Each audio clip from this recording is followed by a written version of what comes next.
Abnormal Andy, and Phantom Dark Dave. The Screaming Skull Podcast. Hey, screamers out there. This is Abnormal Andy, and as you can tell, Dave is not on this episode. So for the month of December, what we decided, our work schedules, Dave's work schedule was really crazy for the holidays, and my life is kind of crazy right now too. So we just weren't going to be able to get together to record episodes together. So we're actually going to record some solo episodes this month.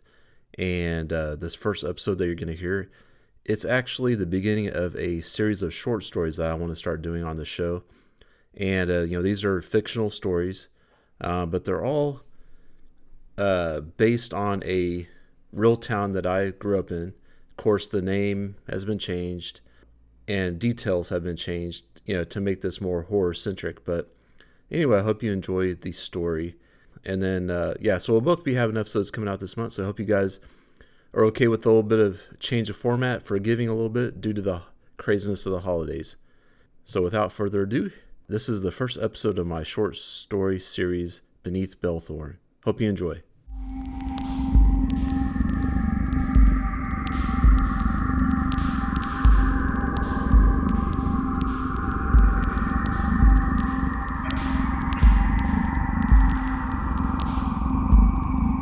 Beneath Bellthorn.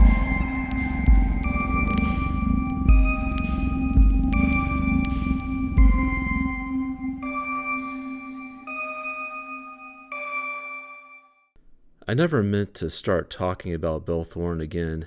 Most people spend their whole lives trying to get out of the town they grew up in. I spent years trying to leave it behind. But Bellthorn has a way of following you, like a shadow that knows your name. For a long time, I convinced myself I'd outrun it. New cities, new routines, new friends who didn't know anything about the strange little Missouri town perched on top of a buried scar in the earth. People who didn't grow up hearing whispers in the walls. People who didn't wake up to the house breathing. But Bellthorn has patience. Bellthorn awaits. And sometimes Bellthorn reaches out. A few days ago, a letter showed up in my mailbox, just plain white, no return address, my name written in a shaky hand that didn't look familiar. The paper smelled faintly of something I hadn't thought about in years, a mix of damp wood, dusty carpet, and that strange mineral tang that lingered in the basement of my childhood home. It hit me the second I tore the flap open. That smell, that house. The letter didn't say much, just a short message written in dark, uneven strokes. It said, "It's happening again. Come home. Come back to Bellthorn." There was no signature, but the postmark said it all. Something in Bellthorn wants me back. And the worst part? Some part of me has always known this day was coming. Because Bellthorn never let go of me, not really. Not since that haunted house, not since the monsters, not since the thunder that shook more than the sky. So if I'm going to tell you this story, my story, there's only one place to begin.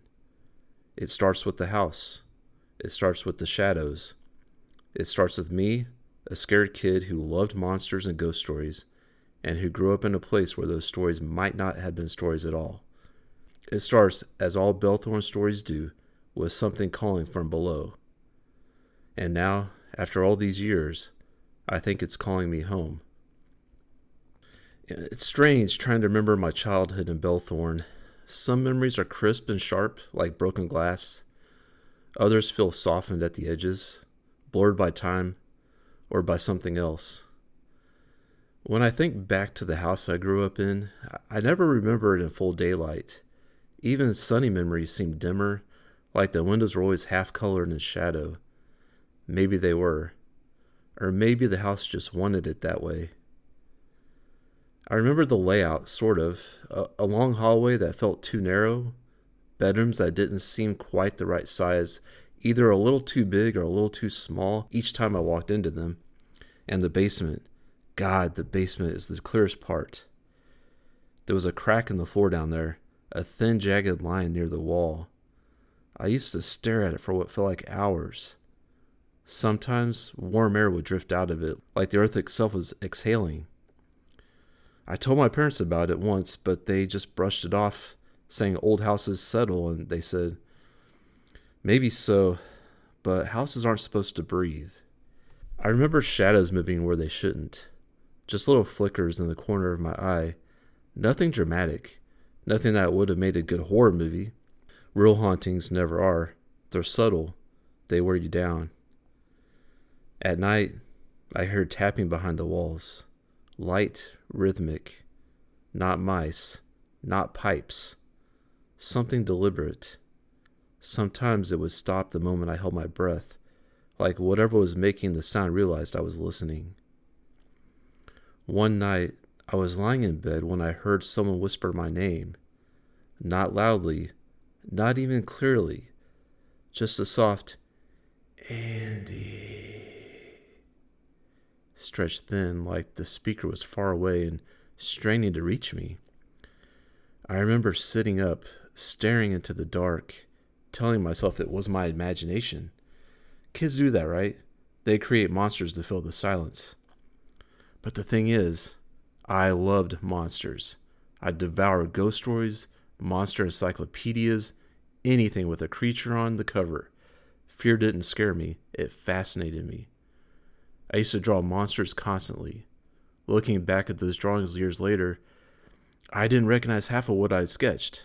Strange long-limbed figures, hollow faces, shapes that looked like they belonged underground. I used to think I'd made them up. Now I'm not so sure. I remember one thunderstorm in particular. I must have been 10, maybe younger. The thunder that night didn't sound like thunder. It sounded like it was coming through the floor, not the sky. With each rumble, the pictures on my wall trembled. The basement door creaked open on its own inch by inch. And underneath my bed, something scraped the floor. I didn't scream, and I don't know why. Maybe part of me wanted to understand. That night was the first time I wondered if the house was alive, or if something alive was inside it. Sometimes I think the house is paying attention to me, curious in its own way, the way a person might study an unfamiliar animal. Other times I wonder if the house was just reacting to what lay buried deep under Bellthorn, the thing grown-ups pretended didn't exist. So many of those memories feel distant now, like they happened to someone else. But every now and then, I smell that old mix of damp carpet and mineral-rich earth, exactly like the letter that showed up days ago, and suddenly I'm back there. A kid in a haunted house, a kid who heard whispers in the walls, a kid who didn't yet understand that in Bellthorn, the monsters might have been real. I don't think there was a single moment when I realized Bellthorn was off. It was more like a slow understanding that crept up on me over the years, the way fog creeps through trees, quiet, unnoticed, until suddenly everything looks different. Even as a kid, I could feel it. The town had a kind of pressure to it, like the air was thicker, heavier, especially in the evenings. Looking back, I think the ground itself gave off a sort of hum, soft enough that most people ignored it, but not me. I always paid attention to the wrong details. Everyone in Bellthorn had stories, rumors, warnings disguised as jokes. But the older I got, the stranger the stories became. Kids at school talked about the usual creepy stuff, ghosts in the bathroom stalls, something weird in locker 213, voices in the gym at night. But Bellthorn's legends always felt different, older, rooted. So, some of them were what they called the boogers. There was the spook house, and there was the witch. And of course the Hollow Man, though even saying that name made some kids flinch. I realize now, kids don't invent fear like that on their own. So most kids describe the boogers like goblins or shadows, little creatures giggling in the woods. But that was just the safe version, the version you say during recess so you don't get too scared to walk home. But what I saw, that wasn't a story. I remember that evening so clearly that it may as well be burned into my brain. I was maybe 11, walking home from a friend's house, taking the long way home because I liked the quiet. The sun was barely down, that blue-gray time when everything looked softer. And I was walking by the woods and I heard rustling in the woods. I thought it was a deer, but then something stepped out from behind a tree. And it wasn't a deer, and it wasn't a goblin, and it definitely wasn't small. It looked like a person, or like someone who used to be a person. Its clothes were ruined, torn, caked in mud, hanging off thin limbs. Its skin was pale, stretched tight, with patches that looked half rotted. Its head tilted toward me with a slow, sickening jerk, like its neck didn't quite work anymore. But the eyes, God, the eyes. Or rather, the absence of them. They were just empty sockets, wet and red, like the eyes had been torn out recently. Blood, dark, almost black in the low light, dripped in thin trails down its cheeks. It made no noise, not at first. It took a step toward me, and I remember freezing, completely frozen. Then it opened its mouth, not to speak, not to breathe, but as if it was trying to remember how to be human. A low groan came out, the kind that vibrates in your bones. That was when I realized something else. There was more than one. Shapes moved deeper in the trees, slow, dragging feet, red-streaked faces in the fading light. Walking corpses. That's the only way to describe them now. People who lost everything inside them, mind, sight, soul, and were left wandering the woods like puppets with broken strings. I didn't run. I couldn't. Eventually, the one closest to me turned away, shuffling back into the dark, and the rest followed, disappearing between the trees as quietly as they had appeared. When I finally got home, I didn't tell anyone. Who would believe me? Maybe a part of me didn't want to believe it either. But from that day on, I understood something important. In Bellthorn, the things people whispered about weren't just stories. Some of them were warnings. After the boogers, I started noticing things no one else seemed to pick up on. Streetlights that flickered only when certain people walked under them. Radio static that whispered in voices I almost recognized. Thunder that seemed to echo up from the ground, not down from the sky. Shadows that hung around an extra second longer than they should. Sometimes I'd see a tall figure standing in a field during storms, just standing there facing the house. I convinced myself it was just a tree, a silo, anything but what I feared it really was. But the worst part? People acted like all this was normal, like Bellthorn had always been this way. Maybe it had. I remember passing the so-called witch's house one afternoon. Marla Crow that was her name, and she was in her yard fiddling with one of her strange wooden wind chimes. You know, in her yard, she has all these strange ornaments hanging from all of her trees, and she had carpet laid out on the grass. It was really strange. But one afternoon, she was out fiddling with her strange wooden wind chimes, and she looked up at me, right at me, and for a moment, I felt like she saw straight through my skin. "You see them, don't you?" she said, just like that. No context, no explanation. I didn't answer. I couldn't. I just kept walking. But she called after me, "Don't let them follow you home. They like curious minds." That stuck with me for years. There wasn't a single event. It was everything. All of it building layer after layer until I couldn't pretend anymore. Bellthorn wasn't just haunted. Bellthorn wasn't just weird. Bellthorn was alive. And something beneath the ground was using the town like a puppet. Something that noticed me.